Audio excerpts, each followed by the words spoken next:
विधाता का प्रपंच किसी को समझ में नहीं आता। लेकिन एक बात का मुझे दुख है, श्री राम जी के बन जाने का नहीं। राम जाहि बन राज तज भल परिणाम न पोच। राम जी वन को चले जाएं, लौटकर आ जाएंगे, परिणाम अच्छा होगा, बुरा नहीं होगा। तो फिर आपके आंखों में आंसू क्यों? कौशल्या जी ने कहा कि राम जी की सौगंध मैंने आज तक नहीं की, लेकिन चित्रकूट जैसे तीर्थ में मैं राम जी की सौगंध करके कह रही हूं, गहवर ही कहे कौशला मोहि भरत कर सोच। मुझे भरत की चिंता है। क्यों? क्योंकि गूढ़ स्नेह भरत मन माही, रहे नीक मोह लागत नाही। भरत जी के हृदय में छिपा हुआ प्रेम है। भरत राम के बिना नहीं रह सकते। इसलिए सुनैना जी, आप महाराज जनक से प्रार्थना करें, पंचायत में ऐसा फैसला हो कि भरत जी राम जी के संग चले जाएं। श्री सीता जी को लेकर विदा हुई। सुनैना जी जनक जी के पास आई। जनक जी ने बेटी को वनवासिनी वेश में देखा। भयउ प्रेम परितोष विसेखी। मन में स्वाभिमान का उदय हुआ कि मेरी बेटी के ऐसे त्याग का जीवन। लेकिन मन में एक बात आई, किसी व्यक्ति ने अपनी बेटी का विवाह किया बड़े ठाट वाट से। बेटी की विदा हुई, ससुराल गई। दैवयोग दूसरे दिन उसकी मृत्यु हो गई। सभी लोग जुड़े, शोकाकुल था परिवार। उस बेटी का पिता भी आया था। सबने अपनी अपनी श्रद्धांजलि दी। पिता ने कहा कि बेटी की समाधि बनाओ तो उस पर ये 2 पंक्तियां मेरी ओर से लिखा देना। क्या दिया? जो कुछ भी दे सकते थे हम इस उम्मीद ना मुरादी में, कफन देना ही भूले थे फकत सामान्य शादी में। हम यही देना भूल गए थे। जनक जी भी सोचते हैं कि हम ये वनवासिनी का जो वेश धारण किया, ये वस्त्र देना भूल गए थे। श्री जानकी जी की ओर देखकर कहा, पुत्र पवित्र किए कुल दो। दोनों कुलों को पवित्र किया बेटी। श्री जानकी जी माता से विनय करके लौटकर अपने शिविर में आ गई। जनक जी से मां सुनैना ने कहा जो कौशल्या जी ने कहा था। जनक जी उठकर बैठ गए। देवी, धर्म राजनीति ब्रह्म विचार अत्यंत जटिल विषय है। धर्म के बारे में निर्णय करना कठिन। किम कर्म किम अकर्मेति कवियो अप्यत्र मोहिता। बड़े बड़े बुद्धिमान मोहित होते हैं। और राजनीति, कुछ भी निर्णय पूर्वक कहना कठिन होता है। और ब्रह्म विचार वेदांत, वेदांत तो अकथ का कथ्य है। जो नहीं कहा जा सकता उसको ही कहा जा रहा है। कितना कठिन।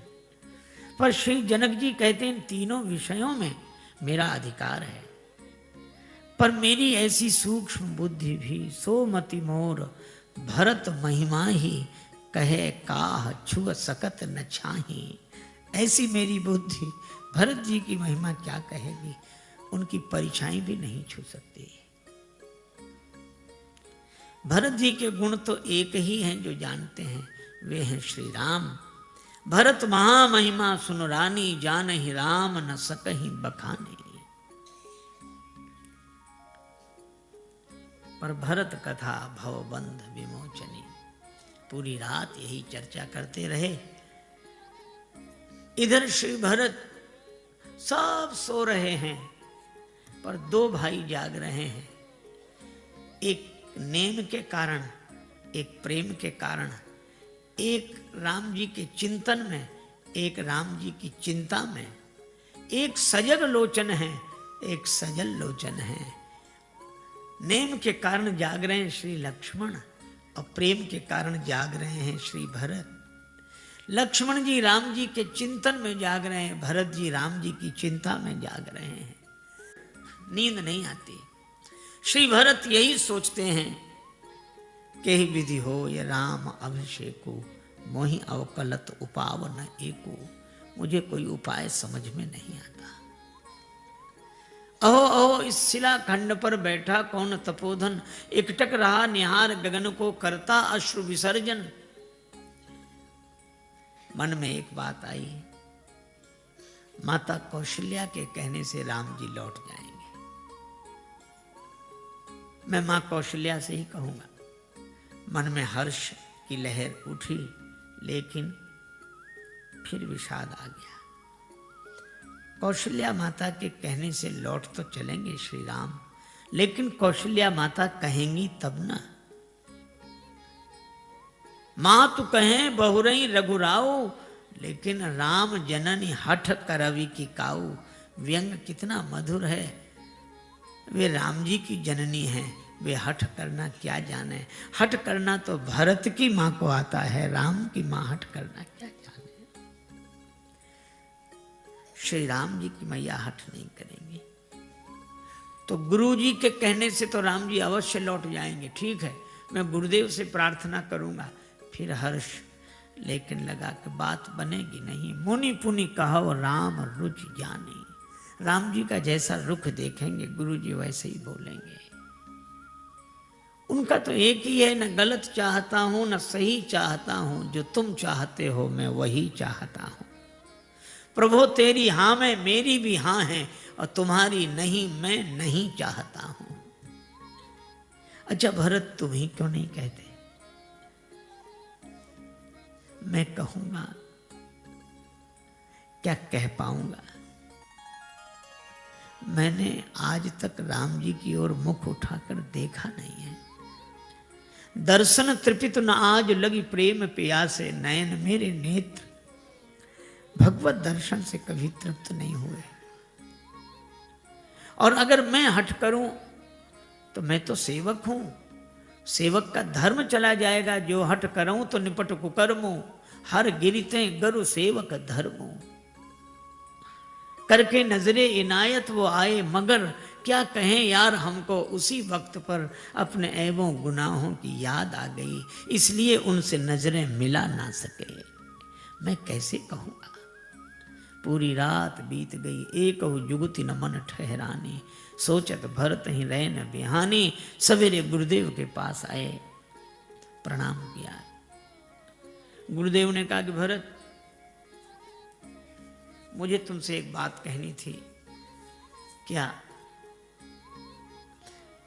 श्री सीताराम अयोध्या लौट जाएंगे, पर एक शर्त है, तुम दोनों भाई वन को चले जाओ। गुरुजी ने यह शर्त बहुत सोच समझ के रखी थी। भरत जी राम जी के बिना रह नहीं सकेंगे, और शर्त ऐसी रखो जिसमें राम जी के बिना रहना हो। तो भरत जी कहेंगे कि गुरु जी ये कैसे हो सकता है? तो मैं कहूंगा फिर राम जी कैसे लौट सकते हैं? लेकिन जब गुरु जी ने कहा कि तुम दोनों भाई वन में चले जाओ, सुनत बचन पुलके दो भ्राता। दोनों भाई पुलकित हो गए, भे प्रमोद परिपूर्ण गाता। भरत जी ने गुरुदेव के चरणों में प्रणाम करते हुए कहा, गुरुदेव क्या इतनी छोटी सी शर्त पर श्री राम अयोध्या लौट जाएंगे? मेरे सीताराम अयोध्या लौट जाएंगे? गुरु जी ने कहा कि भरत ये छोटी शर्त नहीं है, राम जी के बिना 14 वर्ष रहना है। भरत जी ने कहा कि गुरुदेव मेरे सीताराम सिंहासनासीन हो जाएं तो 14 वर्ष की कौन कहे। मैं आपके चरणों की सौगंध करके कहता हूं, कानन करऊं जन्म भरी वास। मैं जीवन भर वन में रह सकता हूं। अरे फिर तुम्हें राम जी नहीं मिलेंगे, न मिले, पर यही क्या कम है कि मेरे कान सुनते रहेंगे कि मेरे राम जी राजा हैं, प्रसन्न हैं, आनंद में हैं। वशिष्ठ जी फिर बोल नहीं सके। तत्सुख सुखित्व का ऐसा उदाहरण और कहां। भरत महा महिमा जल राशि, मुनिमत ठाण तीर अबलासी। पंचायत में आए, श्री राम जी ने देखा जनक जी विराजमान हैं, वशिष्ठ जी विराजमान हैं। भरत जी हैं, सब सभा है। राम जी ने कहा कि गुरुदेव निर्णय कर दें। गुरु जी ने कहा कि मैं निर्णय नहीं कर सकता, भरत भगति बस भई मति मोरी। मेरी बुद्धि तो भरत जी की भक्ति के बस में हो गई। भरत स्नेह विचार न राखा, तो आप कुछ तो कहें। गुरुदेव ने कहा मोरे जान भरत रुचि राखी, जो कीजिए सो शुभ स्यो साखी। राम तुम ही कुछ फैसला करो। राम जी ने कहा गुरुदेव विद्यमान आपुनि मिथिलेशु, मोर कहव सब भांति भदेशु। आप बैठे हैं, महाराज जनक बैठे, मेरा बोलना भद्दा लगेगा। 2 पंच चुन लिए। गूढ़ स्नेह भरत मन माही, और जनक जी जाहि राम पद गूढ़ स्नेहु। भरत जी के पंच जनक जी, और राम जी की ओर से पंच श्री वशिष्ठ जी। पर दोनों पंच कुछ निर्णय करने की स्थिति में नहीं, तो तीसरा सरपंच चुन लिया। तीसरा सरपंच कौन? का सकल बिलोकत भरत मुख बनई न उतर देत। श्री भरत जी ने देखा, उठकर खड़े हो गए। राम जी को बोलने में जहां भद्दा लग रहा वहां श्री भरत जी बोल रहे हैं। भरत जी ने कहा कि प्रभु बाहर भी आप हैं और मेरे भीतर हृदय में भी आप हैं। अगर आपको बाहर से बोलने में कुछ भद्दा लग रहा है तो भीतर से बोल दीजिए, वाणी मेरी होगी, बात आपकी होगी। और भरत भारती मंजू मराली। श्री भरत जी सरस्वती जी का स्मरण करते हैं, मानो भरत जी नहीं सरस्वती जी बोल रही हैं, और सरस्वती जी के माध्यम से राम जी बोल रहे हैं। यही है, वाणी भक्त की होती है और बात भगवान की होती है। श्री भरत जी ने कहा मैं तो बस सेवा चाहता हूं।